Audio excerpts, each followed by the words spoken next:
Chers lecteurs, que la grâce et la paix de notre Seigneur Jésus-Christ de Nazareth, l'amour et la miséricorde de Dieu, le Père, et la communion du Saint-Esprit vous soient accordés. Ce que vous êtes sur le point de lire est une pure et authentique révélation de notre Seigneur Jésus-Christ de Nazareth qui me fut accordée afin que je l'annonce à vous et à toute l'humanité. L'information contenue dans ce livre n'a pas été conçue et montée pour ridiculiser quelqu'un ou une église. Elle est plutôt donnée pour avertir toute personne humaine vivante. Les morts sont déjà partis pour toujours et ne peuvent plus revenir dans le monde. C'est pourquoi Dieu espère que nous apprenions de leurs erreurs pour nous corriger et guider nos pas. On apprend de leurs erreurs pour nous corriger, pour ne pas faire ce qu'ils ont commis comme erreur, afin qu'on soit dans la droiture. 1 Corinthiens 10, verset 11. Prenons la Bible. Prenons la Bible. 1 Corinthiens chapitre 10, verset 11. On doit apprendre des erreurs des autres.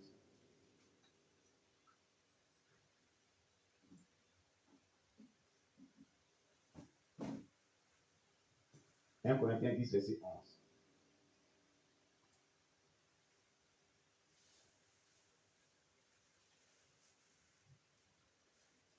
On va prendre à partir du verset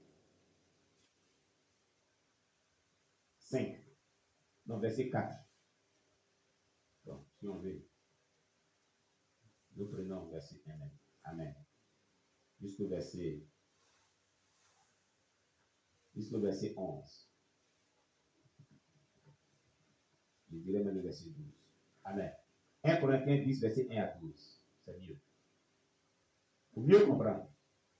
Frères, je ne veux pas que vous ignoriez que nos pères ont tous été sous la nuée, qu'ils ont tous passé au travers de la mer, qu'ils ont tous été baptisés en Moïse dans la nuée et dans la mer, qu'ils ont tous mangé le même aliment spirituel et qu'ils ont tous bu le même breuvage spirituel, car ils vivaient à un rocher spirituel qui les suivait, et ce rocher était Christ.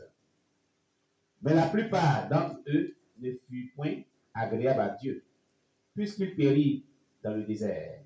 Or, ces choses sont arrivées pour nous servir d'exemple, afin que nous n'ayons pas de mauvais désirs comme ils en ont eu. Ne devenez point idolâtres, comme quelques-uns d'eux, selon qu'il est écrit. Le peuple s'assit pour manger et pour boire, puis se levèrent pour se divertir. Ne nous livrons point à l'impudicité, comme quelques-uns d'eux s'y livrèrent, de sorte qu'ils en tombassent 23 000 en un seul jour. Ne tentons point le Seigneur comme le tentèrent quelques-uns d'eux qui périrent par les serpents. Ne murmurez point comme murmurèrent quelques-uns d'eux qui périrent par l'exterminateur. Ces choses leur sont arrivées pour servir d'exemple, et elles ont été écrites pour notre instruction, à nous qui sommes parvenus à la fin des siècles. Ainsi donc que celui qui croit être debout prenne garde de tomber. Ces choses leur sont arrivées pour nous servir d'exemple. Donc les erreurs qu'ils ont commises là, nous ne devons pas les commettre aussi. Amen. Si les gens ont succombé dans le péché d'idolâtrie, d'impudicité, de fornication, de critique, de calomnie, toi qui n'es pas encore tombé dans ce type de péché-là, Dieu t'a averti de ne pas faire ce genre de choses. Les erreurs sont des exemples à des points accomplis dans nos vies. Alléluia. Tu comprends? Donc, c'est pourquoi Dieu espère que nous apprenions de leurs erreurs pour nous corriger et guider nos pas. Les erreurs qu'ils ont commises là, c'est pour corriger nos vies et guider nos pas dans la droiture pour hériter le royaume des cieux. Tu comprends? Que Dieu vous accorde la compréhension à travers ces révélations en les lisant. Ce que je vous souhaite, après tout, c'est le ciel. Votre fidèle serviteur, apôtre Ubani, Kingsley, Pleur et Agonie. À Kingsley Ubani. Alléluia. Voilà. Jésus-Christ de Nazareth revient bientôt. Sanctifions-nous. Chapitre 1. Petit 1. Les pleurs. Les faits peuvent façonner l'homme ou le marquer. Tous les faits ne sont pas dangereux. Et eux tous ne sont pas positifs. Le désastre de la vie réside dans le fait de poser des actions sans prendre des précautions. Ce qui a entraîné plusieurs dans une mort prématurée sans laisser héritage à leur propriété. Les gens ont posé des actes Ils ont eu des propos. Ils ont eu des pensées sans prendre des précautions. Sans être disciplinés dans leur langage. Sans être disciplinés dans leur caractère. Sans être disciplinés dans leurs pensées. On a vu la semaine passée la discipline du langage. Et cette semaine d'ailleurs. Amen.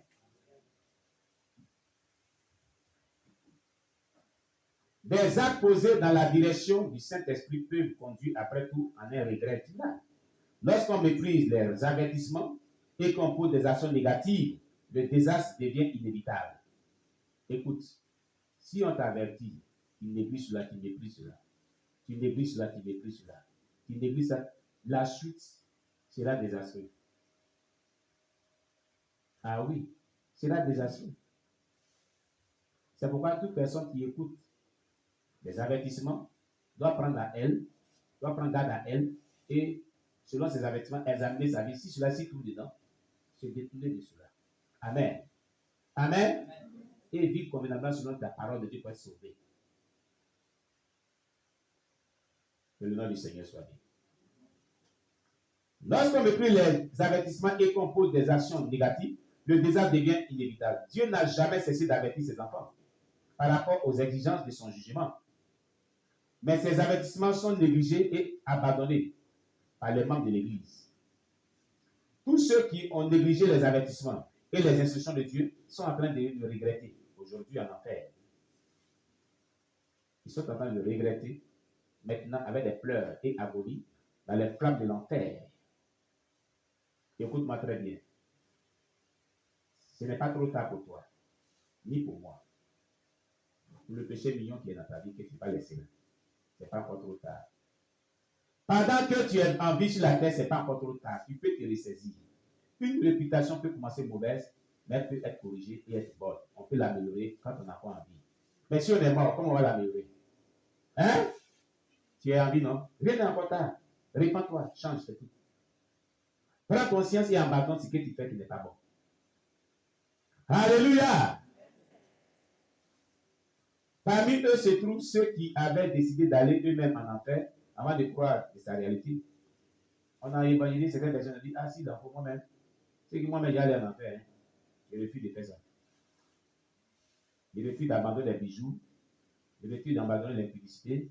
Je refuse d'abandonner les tresses, les mèches. Si les gens sont en enfer, il faut qu'ils partent en enfer. Si tout le monde va aller en enfer, si moi-même j'allais en enfer. Quand tu déclares de tes paroles, tu prophétises l'enfer de ta vie. Tu maudis ta vie. On appelle ça la malédiction, l'automalédiction. Tu te maudis toi-même, tu te détruis toi-même. À cause de quoi? Bijoux. À cause de quoi? Mèche, tresse, à pile. Tu décides d'aller en enfer. Vraiment, le diable a pris le cœur des gens. Hein. Le diable a pris le cœur des gens. Hein. En vérité.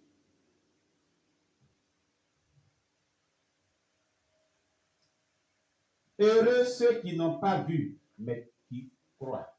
Certains disent, voir, c'est croire. Cependant, par rapport à l'éternité, je dirais que c'est tout le contraire. Croire, c'est voir. Amen. Car nous ne marchons pas par la vue, mais par la foi. Des milliers de chrétiens n'ont pas compris la nature terrifiante de l'enfer. Ils n'ont pas compris cela. Ils prennent des flammes de l'enfer et à la légère et comme anodine. Tout ceci parce que tous ceux qui leur enseignaient la parole de Dieu ne les ont pas amenés à appréhender la réalité de ce Dieu. Mais plutôt, ils les amènent à penser que l'enfer est une fiction, au lieu de la considérer comme une réalité. L'enfer, pour eux, c'est une science-fiction. C'est science-fiction. Ce n'est pas vérité, ce n'est pas réalité. C'est science-fiction. C'est une affaire de science-fiction. C'est la rêverie, ce n'est pas la réalité. Écoute, dans le témoignage de Michael Thomas Sambo, il y a une femme. Elle ne connaît pas l'enfer. Elle est descendue en enfer. Elle dit quoi? Je rêve ici en enfer. C'est un rêve, c'est un rêve. Ici en enfer. Le démon qui voulait attendre, il dit non. Attends tout de suite. On va t'enlever dans ton rêve pour que tu saches que c'est la réalité. Ça fait partie du témoignage de Michael Thomas Sambo. Vous n'avez pas lu ça dans vous qui avez reçu le livre. Hein? La femme là-bas est descendue en enfer. Elle dit, je rêve ici en enfer. c'est un rêve. Je suis en enfer, c'est un rêve, moi, c'est un rêve. Le démon qui veut la torturer dit, attends, on vient. Quand tu es torturé là, tu vas quitter dans ton rêve, tu seras dans la réalité. Irait même. Quand ils ont commencé à torturer, dit, c'est l'enfer, ça dit, c'est un rêve. Il faut rêver encore. Il faut rêver. Toi, tu rêves, ce n'est pas la réalité. L'enfer existe bel et bien. Ce n'est pas comme des faits, ce n'est pas science-fiction de film. Ce n'est pas un film de science-fiction. Mais c'est une réalité. Donc, si on parle de l'enfer, on dit ça, là, ça mène en enfer, il faut laisser. Pour ton bien-être, pour être sauvé. Alléluia! À bon entendeur, salut les troupes. On paye ça comment? Combien il y a payé votre salut? Votre réponse là, on paye ça combien? À bon entendeur, ça commence à venir. À bon entendeur, voilà, ce n'est plus cher. Maintenant, il vous sent maintenant. Alléluia! Alors,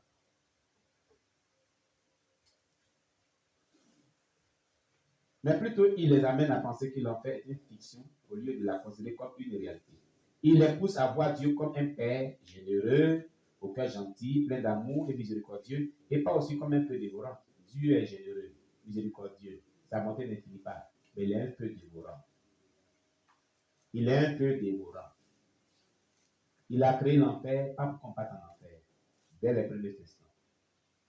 Mais l'homme a décidé d'aller en enfer par sa désobéissance, par son endurcissement, à ne pas se repentir des péchés, à ne pas écouter ce qu'on lui dit. Si Dieu a pu chasser Adam et Ève du jardin d'Éden à cause de la désobéissance et qu'il détruisit le monde avec le déluge à cause de la désobéissance, s'il était capable de détruire plusieurs rois dans la Bible, y compris Saül à cause de sa désobéissance, s'il a tué Ananias et Saphira dans l'église juste parce qu'ils ont menti, alors Dieu était fait dévorant. Tout ça, ce n'est pas aussi dans la Bible. C'est Dieu bonté qui est dedans seulement. Miséricordieux qui est dedans seulement. Gentil qui est dedans seulement. Mais tout cela est dans la Bible pour nous avertir aussi. S'il a détruit Sodome et Gomorrhe, comprenez cela. J'ai vu l'enfer. Moi, Kingsley m'a dit, j'ai vu l'enfer.